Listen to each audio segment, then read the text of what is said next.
Thanks, Chris. Welcome, everyone. Thanks again for joining this session. Again, as Chris, this is designed to be an interactive session. As you have questions on any of the content or any of the things that we're going over, feel free to use the raise hand and interject. So today's session, kind of the overview is identity-based security, how to basically centrally control a decentralized environment. So a modern approach to security, kind of the shift to zero trust, the change of moving away from trust and verify. And the identity-based security is really the keystone feature of zero trust security. So today's agenda, we're gonna talk about the need for change. Why do organizations need to change? What's driving the change? What is zero trust? How does identity-based security fit into it? And then how do we get there? So just kind of looking at the overall process, what's going on in the landscape, what is it, and then how do we get there? So we'll kind of jump right in. The need for change really is, this is a good representation of the typical legacy workspace. Just protect the front door, everything's inside your four walls. You own the network, you own the WAN, you own access in and out, you own the devices, you own all of the identity, all the data. So all of those things is under your control. Typically there's one or two ways in. You might have a reverse proxy or something like that, but generally the only way to get into your environments in those days was VPN. So you, again, tied to your identity. You had a very slow, controlled pace of change. You owned all of the projects, you deployed all the new services. Anything that you wanted to implement in your environment, you had full control over. You owned the security, you owned the identity into those and integrating the identity in. It was kind of the old school legacy traditional workplace, also referred to as castle and moat or trust and verify model. What's driving the change? Really the modern workplace, the explosion of cloud applications, of data services, multiple cloud vendors, AI, the advantage of the cloud, looking at all of the different services that are out there, explosion of devices and device types, BYO initiatives from users wanting to carry either a single phone and use it for both personal and work activities. The big piece as highlighted on this is that you're losing or limiting control, but you have the ability still to control identity. Identity is your central control. It also is directly tied to costs for your SaaS applications, licensing to all of the services that your users want to get access to. You're also being pushed to increased need to collaborate with your partners and your customers, kind of like we're doing right now with a remote meeting. Users again have multiple devices and they want to be able to work from anywhere, so get to the data from where they happen to be. They want kind of the easiest way to get to the data and kind of the work anywhere, anytime mindset, whether they're traveling or in a home office or in the actual office. So the other things that are driving it really is the rapid pace of change of cloud services.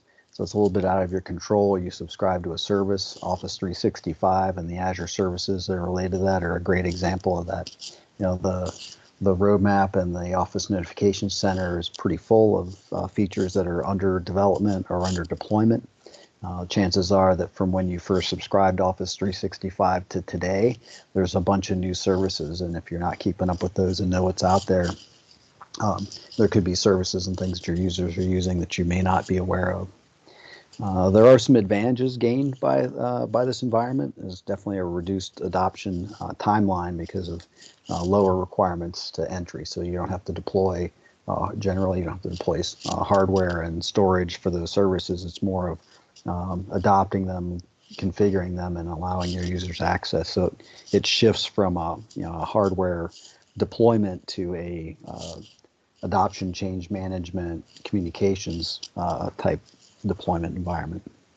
The services are easy to turn on rather than a traditional deployment. But typically security gets left out of that equation. It gets pushed to the background. The users want it now. They're like, hey, I just want to have access to this. I'll just go sign up. A lot of the cloud services have self-sign up, and they may be using your identity to access those services. So you can kind of get into a kind of a bind there where the users are using services that you don't know they're using. What else is driving the change? Well, there's some bad things actually that are going on as well. So the bad actors actually are very aware of the known cloud providers. They understand there's actually, Microsoft tells stories of people that they actually monitor when people sign up and associate their tenant. They change their MX record to point to Office 365 as kind of a trigger for them to get added into the threat vector for phishing and social engineering attacks. After you're done telling your users never give out your credentials, you adopt Office 365 and have them log in everywhere. So it's kind of they get used to that, they get conditioned to it. The social engineering and phishing attacks definitely increase as you adopt cloud services. The other things that are contributing to it, vendors, again, moving their apps to the cloud. You're all being probably pushed by some of your traditional appliances that are in your environment are now moving to cloud services where the vendor has control of those and lowers their time to upgrade. You get the features faster, those type of things. There's advantages to it. Your users are probably also pushing you with the desire for BYO. They also want to be able to get to data wherever they happen to be. They also want access to new apps, new services as quickly as they can. Things like COVID, obviously the pandemic that's going on right now, pushing people to remote work is also driving the change. There was somewhat of a drive over the last few years for reduced kind of a co-share inside an office environment. We helped a couple customers build that proof of concept for them where they had a number of users that were sharing a cube, but also working from home for periods of time. So there's a lot of different things that are driving the need for change. And then securing that environment and monitoring that environment is a challenge. Your audit and compliance requirements, the legislature seems to be very good at cranking out compliance requirements. And then how do you investigate all these cloud services? If you have a problem or you think you have a problem, how do you access the information across systems? How do you know where those identities are being used? So there's a lot of different things that are driving the need for change. And again, identity is at the core of that. So knowing where your identity is used, how it's used, and what the requirements are to leverage that identity all help you get those things under control.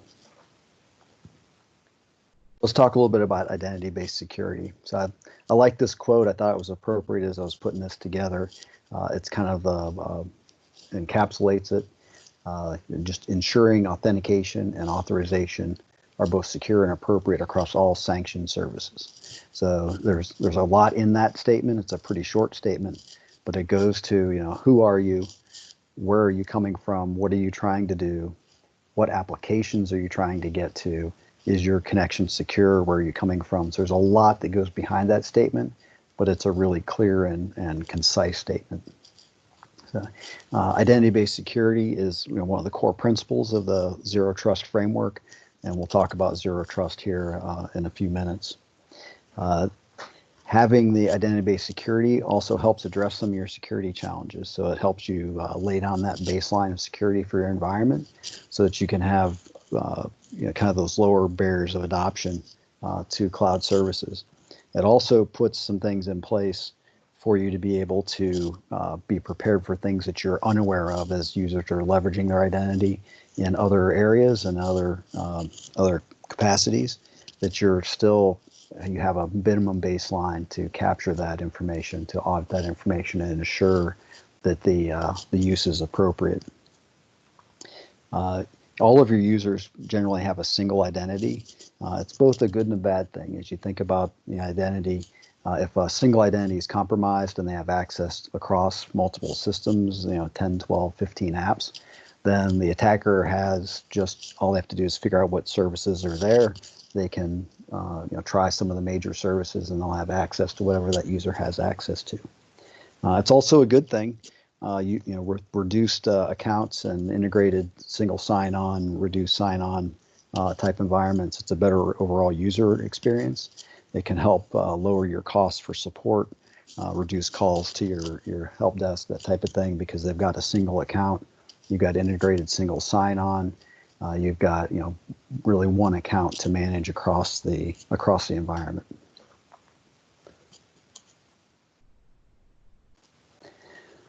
So as I mentioned, really identity is at the center of security for this particular say use case as you're thinking about deploying zero trust or what it means to deploy zero trust. It all starts with identity, and we'll get into the zero trust and where identity fits into all those.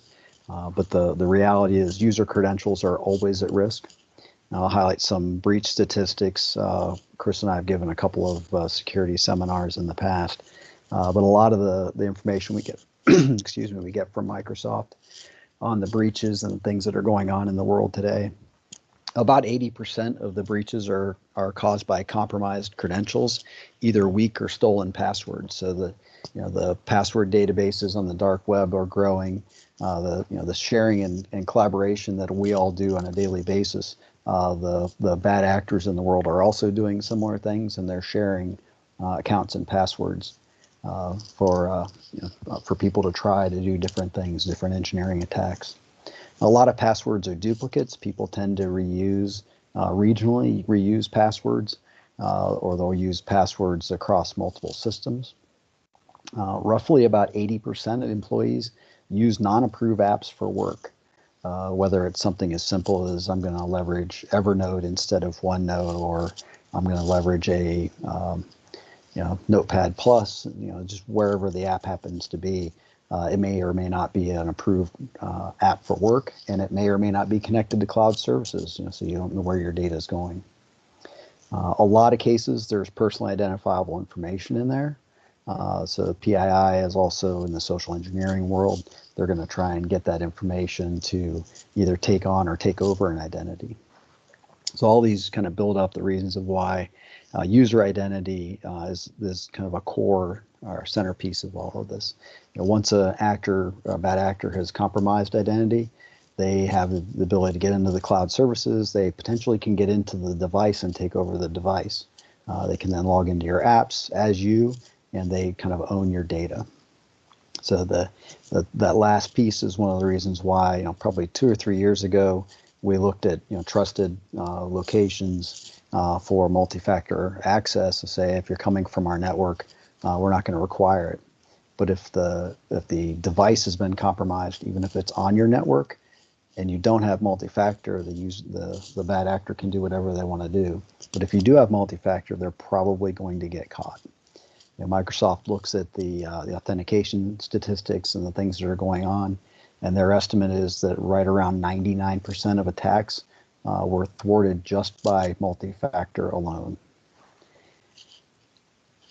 If you're not approving or not looking at your apps where your credentials are being used, you have a little control over the identity there or how it's managed. Again, getting a handle on what's going on in your environment, what the use cases are.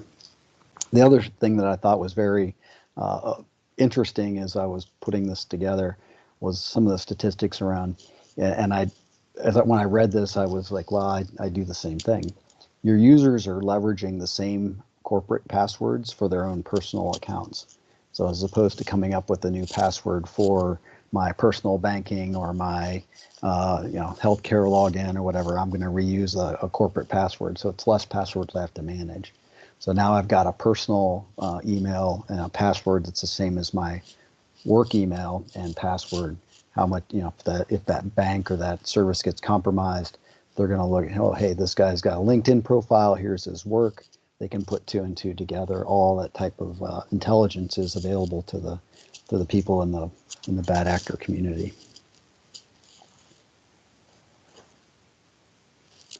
So kind of thinking about it, all together as identity is the basis and the control plane. So being able to secure and control identity is critical. Obviously in this picture with identity right in the heart, it's knowing what apps are being leveraged by your corporate credentials, knowing who has access to your data, customers, partners, guest accounts, how you're managing those accounts, what all those accounts are connected to, whether they're internal systems or cloud systems, whether they're travel or analysis systems, where they happen to sit. Understanding all of those potential vectors is very important. The other thing to keep in mind is that you don't know what controls your partners or vendors place on their own accounts. So as you invite people in to collaborate, what are the controls on their accounts? If their account's compromised and you have a share to your data with that account, what controls, what do you have to be able to protect those accounts? How do you keep those accounts secure? How do you monitor what your vendors and customers are doing? You do have the ability to place, with conditional access, you have the ability to place controls on guest accounts. So you may not want the same, say, a higher level of security on them, but you can lock down what the guest accounts can do in your environment. So again, using the security and identity as your central control point, you have the ability to at least raise the level of comfort for your security folks. So we'll talk a little bit about how to solve, reduce, or mitigate problems. You're looking at, I've mentioned bad actors. They're using in creative and sophisticated attacks. They're actually using AI to engineer attacks. They're using branding and screen scrapes and fake sites that are very close to, if not, there'll be a letter off. They'll kind of bury the URLs in there. I've seen some pretty interesting attacks that are out there, particularly in the phishing, as people get more and more used to clicking through things and signing in. The digital landscape, as I mentioned, is growing daily. The request to leverage those applications by your users and your user base for your businesses are increasing, and they want to get there faster. It's also much more challenging to secure, and having security out in front of that generally gets pushed to the background. Having an integrated way to look at all that information is also can be a challenge. If you think about implementing a on-premise based SIEM, how do you integrate with all these cloud applications? How do you collect that information?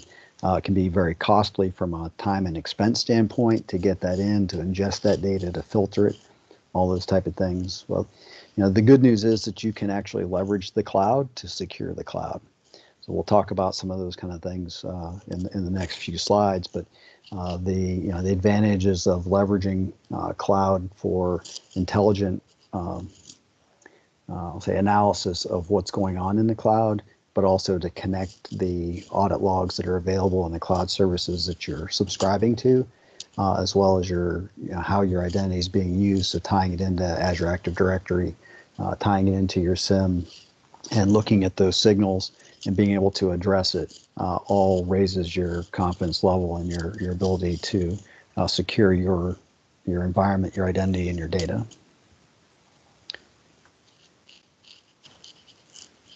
So identity-based security, again, identity is your control plane.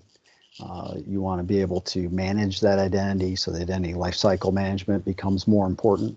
Being able to provision, update, deprovision as appropriate, to license and delicense. Cost is now directly associated with identity. So you've got users that have access into cloud applications. Those cloud applications carry direct costs with them to have those licenses. So managed identity becomes very important, but also understanding strong authentication around those identities. So looking at single sign-on for applications, leveraging multi-factor, leveraging things like privileged identity management. So being able to have a kind of a least privilege or request admin privilege for them is becoming more and more important. The other thing you can do is extend the same principles to your devices. So looking at device signals to increase your security, and then looking at conditional access in Azure Active Directory to kind of pull it all together to adjust or deny access based on the signals. So looking at device location, application, the type of data they're trying to get to, the activity they're trying to perform, being able to measure all of those and control those is becoming more and more important, and gives you the ability to implement zero trust. Kind of the roadmap. How do you get there? This is one of my favorite slide. If you've been in presentations that I've given before, it should look familiar. I use this slide a lot, just because of the kind of the mental image that it leaves me with. all starting with securing and protecting identity. It's kind of the big box around devices and apps and data. So once you have identity secure, you've set that minimum baseline. So everything kind of starts with identity and then moves on this page from left to right. Looking at strong authentication, so multi-factor authentication, understanding how you can reduce your surface area of attack by looking at the types of authentication that are going on. So, the true legacy authentication or, password clear text type authentication stuff is fairly easy to block. Leverage modern authentication where you can, leverage enlightened applications that support the authentication languages that are out there, and monitor, identify risk. So looking at what's going on with your data, how people are logging in, is it a problem? Do I have the same person trying to log in from two different geographies? Does that make sense? How can I look at the risk-based analysis of that? So it all, again, starts and ends with identity. As you build your roadmap, and we'll talk about the roadmap towards the end of this, you move into the other squares on this slide, thinking about device security, to unlock some of the additional signals that you can look at, and then looking at enlightened secure cloud apps, and then as well protecting your data. You want to make sure that as you focus on your identity, you have this kind of iterative approach to security, so you can set that baseline with identity, but then be able to increase it as you go through your devices, go through your apps, and go through your data. So it's a journey. It's not zero trust. It's not a switch you throw on. It's actually a shift in thought. The one thing I will say about it, zero trust is one of the things I like about it is it does set a minimum bar, so that as you adopt new services and new things, whether you're aware of them or not, your users may be leveraging identity to get someplace, you already have that minimum bar set. So you've got a minimum set of security that's around it and identity that's in use in your environment that you can leverage going forward.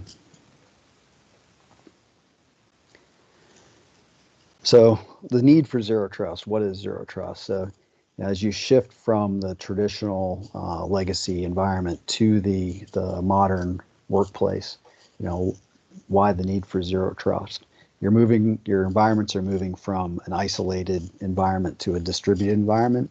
Your identities are also in that transition as well. So it's moving from a controlled environment where you have all of the keys to the kingdom. You control the firewall, you control the network, you control the WAN, you control identity provisioning and access to services. Everything is there, but you're moving this out, kind of flipping that out where your control is going away. The trust but verify or moat and castle analogy is outdated. The big thinking, so a lot of the think tanks, zero trust started up probably 5 or 6 years ago as cloud started to become very big. But why is it? Well, you really should consider the internet as open and untrusted. So every authentication, every app access, everything should be untrusted. So that's the term zero trust. As you're coming into the environment, you should be looking at every authentication attempt, every access attempt, understanding where they're coming from, what they're doing, and leverage identity to control that access, making sure that it conforms to what you want to, or the conditions and criteria that you want to place on that user or on that application.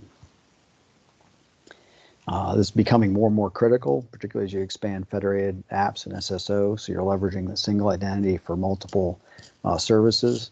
That makes things even more important. Again, as I mentioned, identity is tied to cost. As you think about SaaS licensing, Microsoft 365 licensing, all those type of things, you're going to have similar costs across the environment. Understanding how to manage that identity, manage the life cycle of that identity, to keep your costs under control and kind of be able to reuse or reassign those licensing. The other pieces of automation for monitoring is even more important. Just the amount of signals that are coming into your environment. You think about a traditional environment, you may have, depending on what industry you're in manufacturing, you may have 10, 15 applications for your environment. In healthcare and legal, you're going to have probably upwards of 100 per user.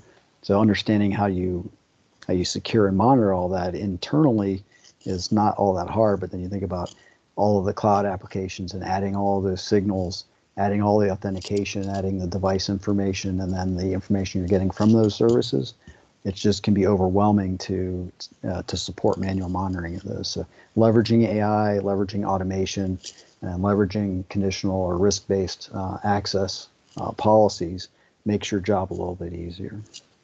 So SSO and Zero Trust also can provide a better end user experience. It also will scale as it's one of the advantages of cloud is that it will scale and work with your environment. So you don't have to deploy or adopt any new internal resources to support this. It will scale for you, and your users were already used to signing in. They know how to get in. They know how single sign-on works across those applications, and so you have an actual better experience for your end users.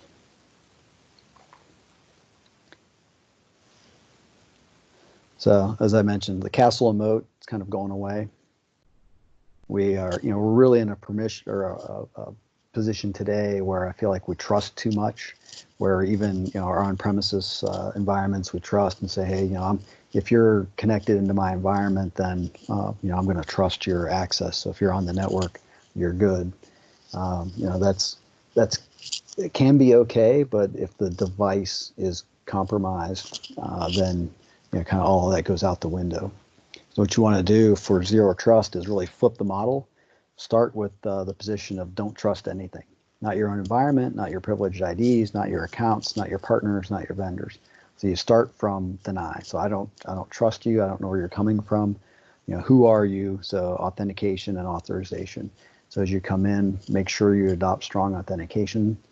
Measure the signals, look at them, I'll mention some of the typical things that for risk-based analysis. So you look at impossible travel, you look at the geography where they're coming from.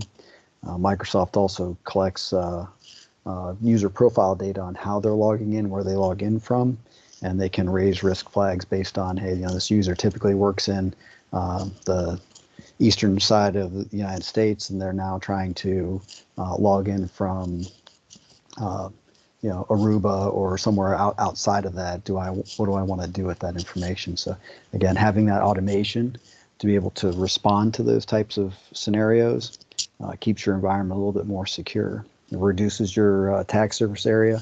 It also makes life harder for the hackers. You eliminate some of their ways in and some of the things that they're used to using.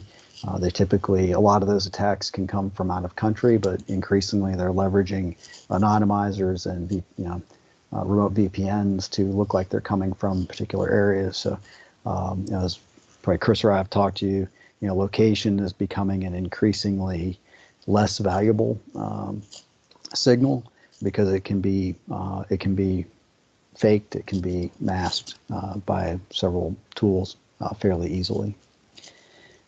Limiting access and entry to your environment and exercising control, particularly of administrative access. So just-in-time admin access, those type of things.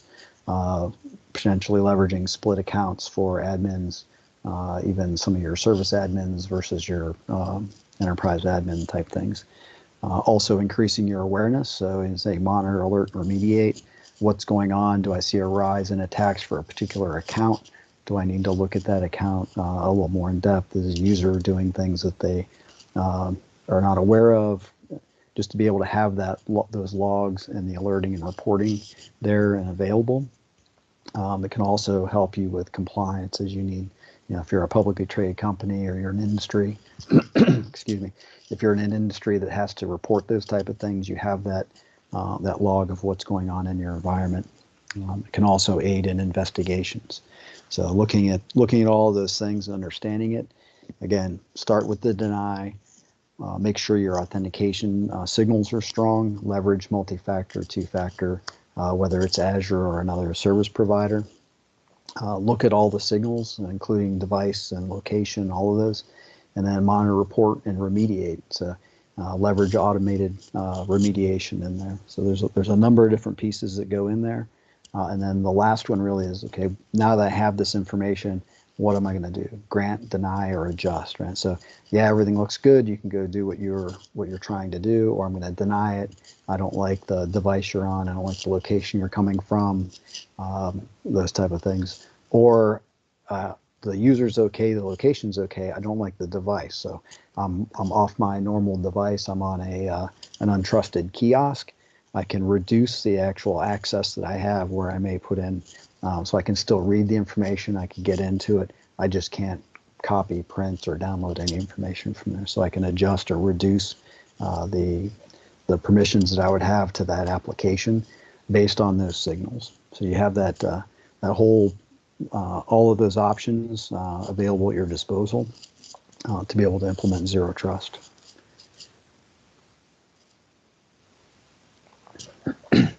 So Zero Trust, the kind of the what is it? What are the advantages of it? So it enables you to quickly connect your workforce to just about any app.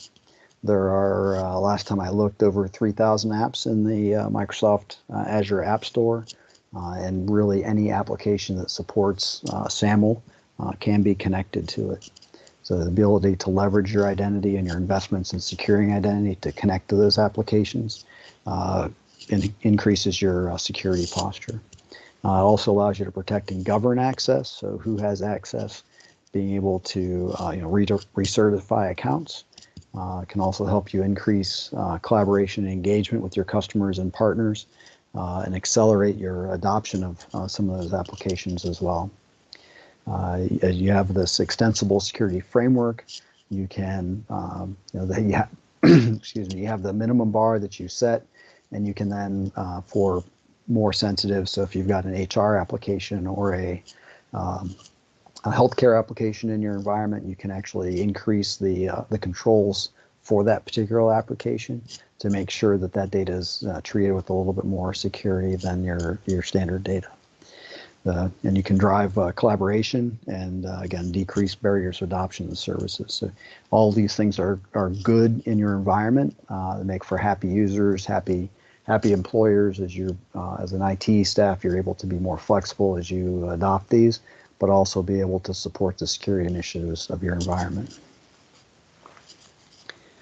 So we'll talk about a little bit about Zero Trust. I've mentioned it several times. So the principles of Zero Trust really are kind of the who, what, where, when, and why. So strong identity and access management. So as I've talked at length in this particular session, it all starts with strong identity and that identity-based security. So who are they? What are they trying to do? So authentication, authorization, leverage. Part of the Zero Trust model is leveraging least privilege. Most of the cloud services are very good at implementing role-based access, so that you can very granularly control what users have access to. You should be looking at leveraging privileged identity management as well, or just-in-time administrative management out there. Securing your data and devices as well. So we talked about kind of the follow-on to this. It's the next iterative piece of implementing Zero Trust, is making sure that your data is secure and your devices are secure. Zero Trust also incorporates log and inspection. So looking at the data that you're collecting, what are people doing with their accounts, how are they leveraging it, how are they accessing it, and then automating and leveraging AI to either react to, remediate, or block access based on the signals that you're looking at. And I mentioned least privilege, making sure that the users have the right amount of privilege to do what they need to do, but nothing more, nothing excessive over that, to kind of reduce the chance, if there isn't a compromise, that account can actually do something very, very, very bad or very detrimental to the business. I've talked a little bit about some of the conditional access pieces, but as Chris and I have worked through a lot of these with customers, looking at the ability to do risk-based access and minimize some of the signals you see out there, and also either prompt again for multi-factor, or reduce the user's access. There's a lot of interesting things that you can do in that whole process. So those are kind of the building blocks of Zero Trust. Again, the Zero Trust approach is iterative. And it all starts with that security, identity-based security approach. So what does the model actually look like? So this is kind of the zero trust model, kind of moving from left to right, looking at the signals that are there, and in the center, analyzing those signals. What are you going to do with them? Are you going to allow access? Are you going to block access? And then providing the appropriate level of access or authorization into the applications and data. So zero trust is not a retrofit. It doesn't fit easily right on top of the legacy, trust but verify. It's a new model and a new security strategy. You're moving from trust but verify to everything is untrusted, inspect all available signals, evaluate all conditions every time, not just once, but looking at every piece of data coming in and measuring those signals and looking at every authentication attempt and then providing that access. So the kind of the meat of it, how do you get there?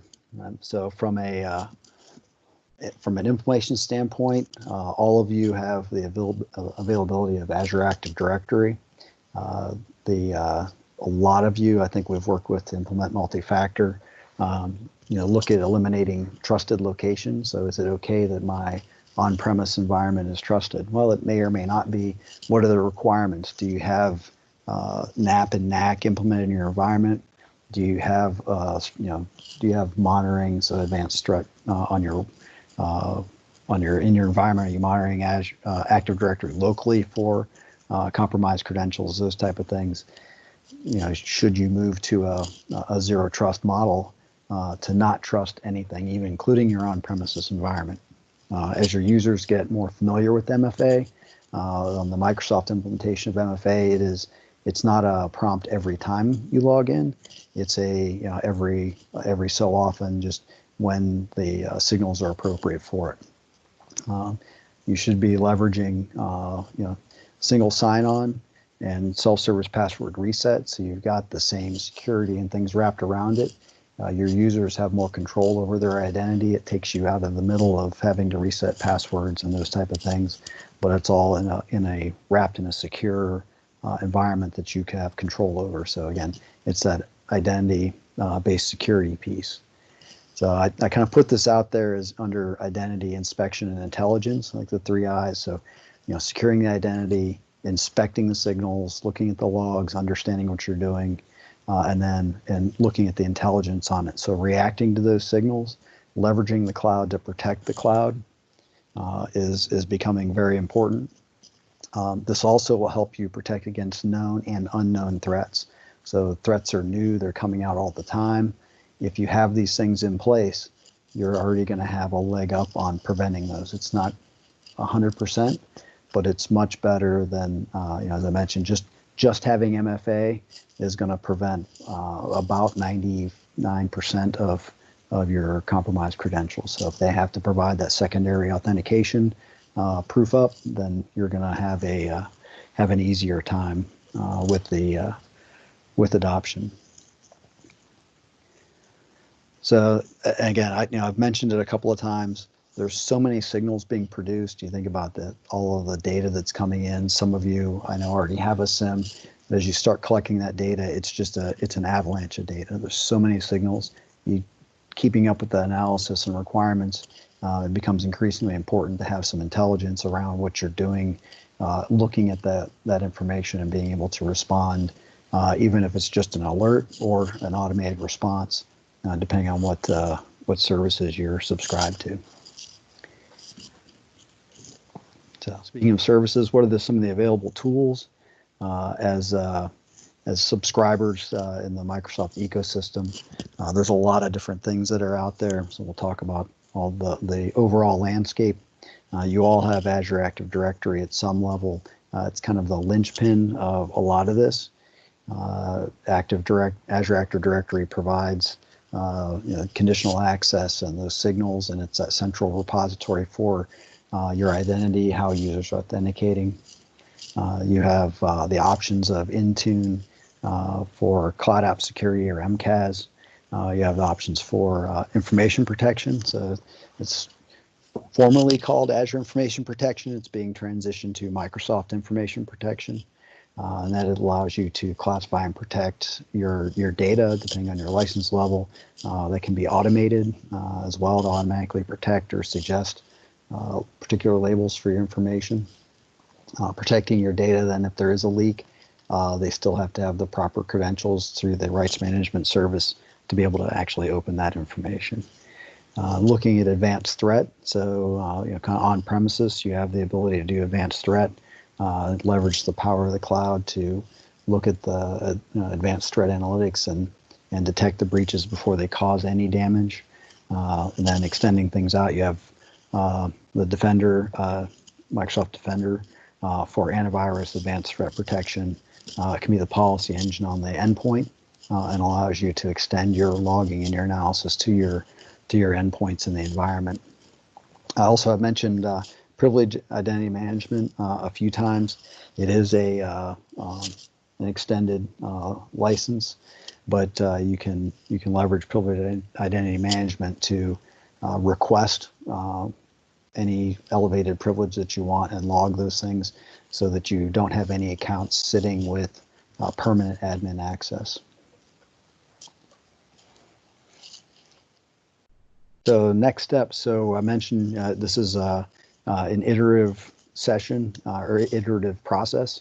So where do I go after identity? So thinking about it, now I've got a good handle on identity, what's next? So looking at device management with Intune, whether it's your workstations leveraging hybrid Azure AD Join or Intune enrollment, leveraging Intune for MDM and MAM, those type of things, being able to add device signal as a part of your security environment is important.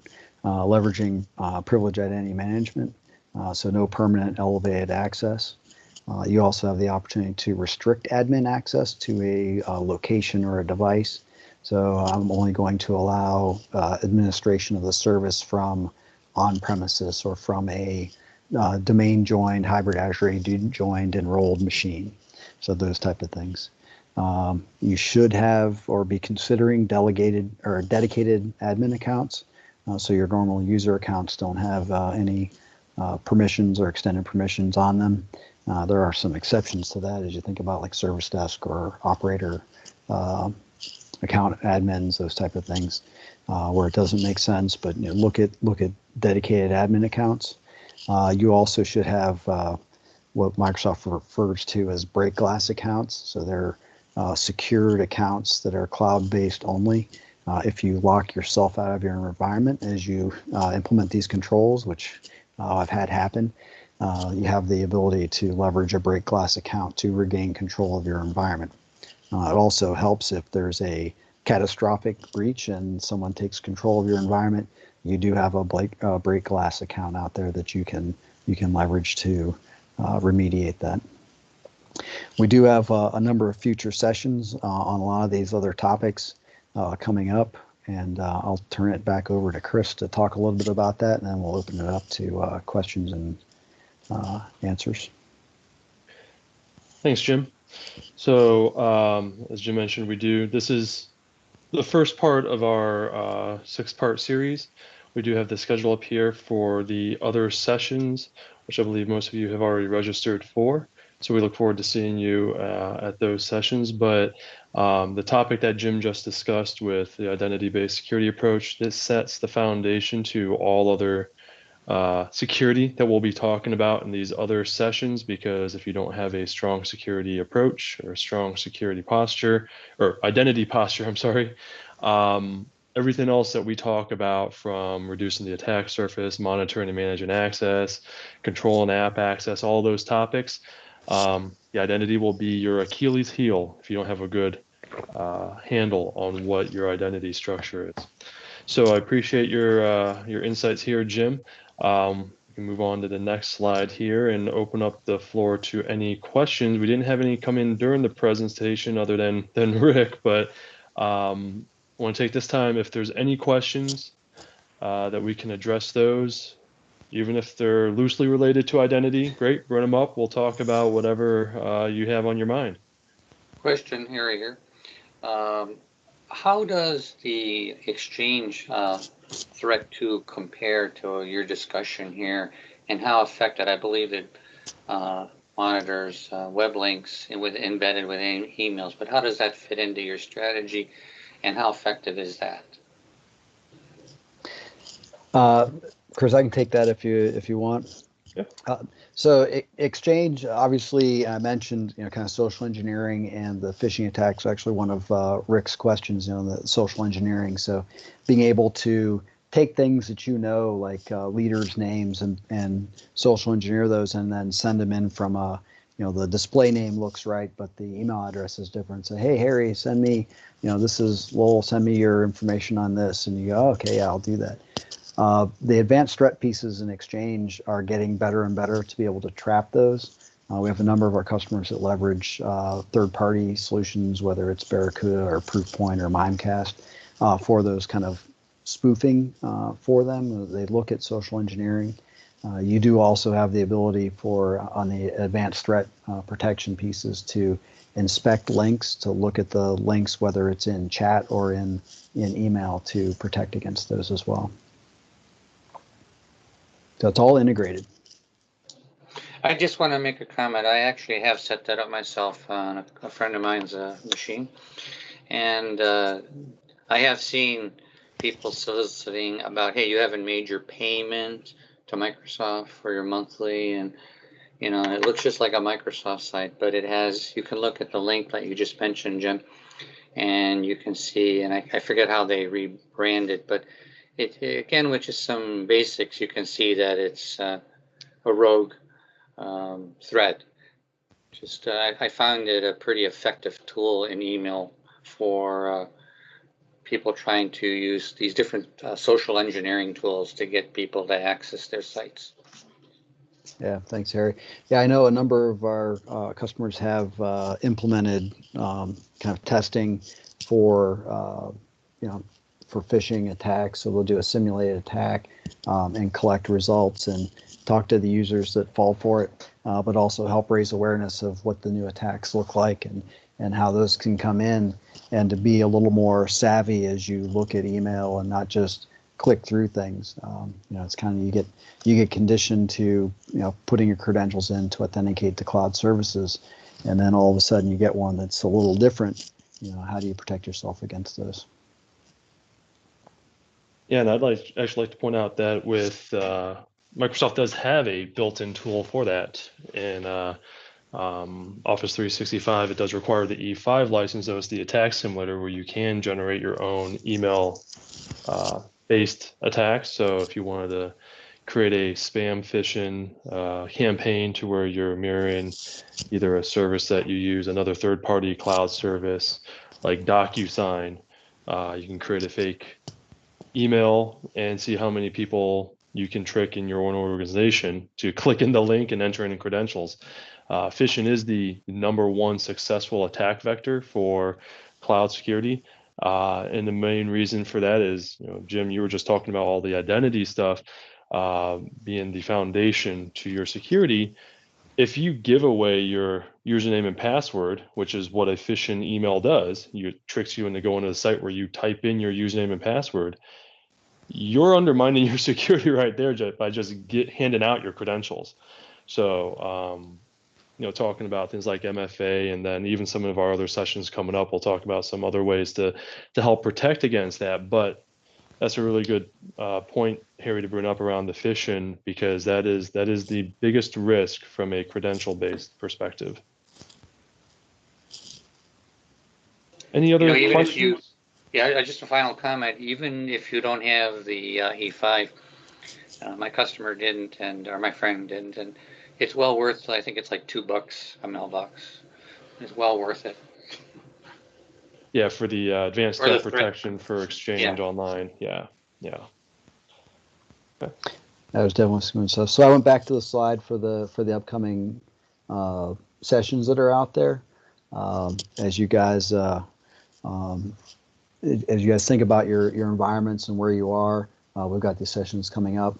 We're also open to suggestions on sessions. If there's something that you'd like to see is related to all of this, it may not be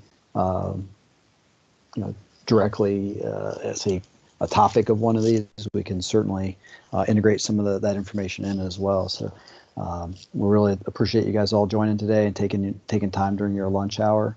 And as you have follow-ups or if you have questions about the presentation later, feel free to reach out to myself or to Chris, and we'll get your questions answered.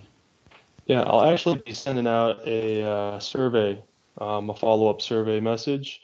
And as Jim alluded to there, if there's anything that you guys want to hear about specifically that maybe was mentioned but we didn't dive into, such as privileged identity management, implementing and configuring that, definitely provide that in some feedback because our goal is to make these presentations and some of the content we provide via CSP valuable to all of our CSP clients. So if there is something you want to learn more about, definitely let us know, and the feedback form will be a way for you to communicate that back to us as well.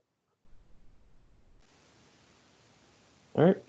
Well, if there's no other questions, no other comments, then we'll go ahead and wrap up. I appreciate everyone joining in and look forward to seeing everyone at our next webinar session in August. Thank you.